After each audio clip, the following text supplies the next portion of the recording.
மகா பிரதோஷம் உருவான கதை தெரியுமா உங்களுக்கு? தேவர்களும் அசுரர்களும் ஒன்றாக சேர்ந்து பார்க்கடலை கடைஞ்சாங்க.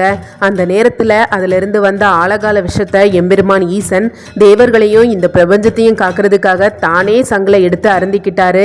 அந்த நேரம் பார்வதி தேவி தன் கணவனை காப்பாற்ற தன் கரங்களால் சிவபெருமானோட கண்டத்தை அழுத்தி பிடிச்சுக்கிட்டாங்க. விஷம் கண்டத்திலேயே தங்கி அப்போதான் எம்பெருமான் ஈசன் நீலகண்டனாக காட்சி கொடுத்தாரு. எம்பெருமான் நீலகண்டனாக நந்தீஸ்வரரோட இரு கொம்புகளுக்கும் இடையில எழுந்து நின்று ஆனந்த தாண்டவம் ஆடினாரு. அந்த நிகழ்வு நடந்தது ஒரு சனிக்கிழமை திரையோதசி திதி அன்று. அதனால தான் சனிக்கிழமையில வரக்கூடிய பிரதோஷம் மகா பிரதோஷம்னு சொல்றாங்க. ஒவ்வொரு மாதமும் தேய்பிரை மற்றும் வளர்பிறையில் வரக்கூடிய திரையோதசி திதி அன்று மாலை 4:30 6:30 வரைக்கும் வரக்கூடிய அந்த நேரம் தான் பிரதோஷம். அந்த நேரத்தில் சிவபெருமானை வணங்குறது கோடி புண்ணியத்தை தரும். மற்ற நாட்களை விட சனிக்கிழமையில வரக்கூடிய பிரதோஷம் தான் ரொம்பவே சக்தி வாய்ந்தது. ஏன்னா எம்பெருமான் ஈசன் நந்தீஸ்வரரோட இரு கொம்புகளுக்கும் இடையில எழுந்து நின்று ஆனந்தம் தாண்டவம் ஆடுறது அந்த நாள் தான்.